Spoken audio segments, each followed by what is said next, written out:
അസ്സലാമു അലൈക്കും വറഹ്മത്തുള്ളാഹി വബറകാതുഹു. പ്രിയരെ, അത് അങ്ങോട്ട് നോക്കൂ. അറേബ്യയുടെ പ്രാന്തപ്രദേശം, അറേബ്യയുടെ സംസ്കാരം ലോകത്തിന് പ്രാകൃതമായിരുന്ന കാലം. ഈന്തപ്പന തോപ്പുകളിലും കാരക്കത്തോപ്പുകളിലും കഴിഞ്ഞിരുന്ന കാലം. കച്ചവടത്തിലും ലാഭത്തിലും മാത്രം ശ്രദ്ധയൂന്നിയുള്ള ജീവിതം.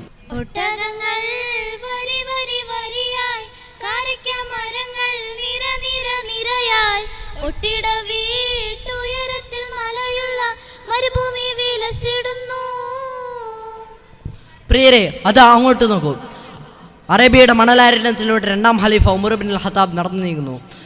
ഒരു കാലത്ത് മക്കയെ വിറപ്പിച്ച ഉമർ പ്രവാചകനെ വധിക്കാൻ വാളൂരിയ ഖത്താബിന്റെ മകൻ.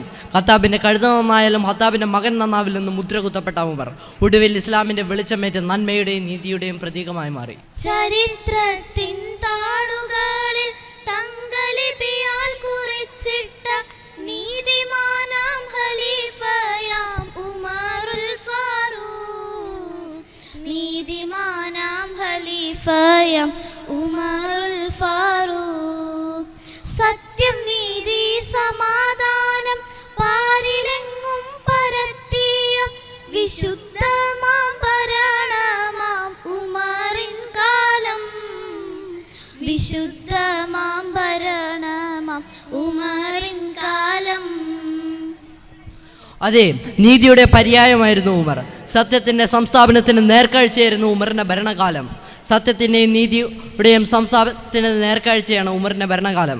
ആത്മവിചാരണ കൊണ്ട് പുതുക്കിക്കൊണ്ടായിരുന്നു ഉമറിന്റെ ഓരോ ദിനവും. അതാ അവിടെ നോക്കൂ, ഒരു ആട്ടിടയൻ. അയാൾ ഒരു പറ്റം ആട്ടുകളെ മേയ്ക്കുകയാണ്. ഉമർ അദ്ദേഹത്തിനോട് ചോദിച്ചു, ഇതിൽ നിന്നൊരാടിനെ എനിക്ക് തരുമോ? നിങ്ങൾ ആവശ്യപ്പെടുന്ന സ്വർണ്ണ നാണയങ്ങൾ ഞാൻ തരാം. ആട്ടിടയൻ മറുപടി പറഞ്ഞു, ഇല്ല, ഞാൻ നൽകുകയില്ല. ആടുകളിൽ നിന്നൊന്നിനെയും ഇക്കാണും ആടുകളൊന്നും എന്റേതല്ലെന്നേ. ഞാനൊരു പാവം ആട്ടിടയനാണ്. ഈ ആടുകളൊന്നും എൻ്റെ സ്വന്തമല്ല. പിന്നെ എനിക്ക് എങ്ങനെ ഇതിൽ നിന്ന് നൽകാനാവും? ഉമർ ചോദിച്ചു, ഈ നൂറുകണക്കിന് ആടുകളിൽ നിന്ന് ഒന്നിനെ നഷ്ടമായാൽ യജമാനൻ എങ്ങനെ അറിയാനാണ്? ഒന്നിനെ ചെന്നായി പിടിച്ചെന്ന് പറഞ്ഞാൽ പോരെ? ആട്ടിടയൻ മറുപടി പറഞ്ഞു, സർവം കാണും യജമാനൻ ചോദ്യം ചെയ്യും നാള് മറുപടി എന്ത് പറയും ഞാനെന്നോർക്കുമോ?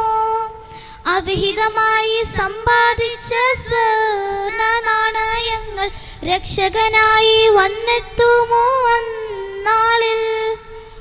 ആട്ടിടയൻ്റെ മറുപടി കേട്ട് ഉമറിൻ്റെ കണ്ണുകളിൽ നിന്ന് കണ്ണുനീർ ധാരധാരയായി ഒഴുകി.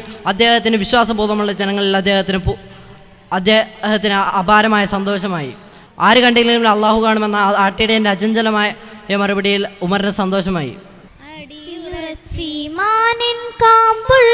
കാണല്ലോ ജന്നത്തിൽ നിന്നുള്ളുന്നത സ്ഥാനം, ദുനിയാവിൽ റബ്ബിനെ ഭയന്നോർ കാണല്ലോ ജഹന്നമിൽ നിന്നുള്ള പരമമോചനം.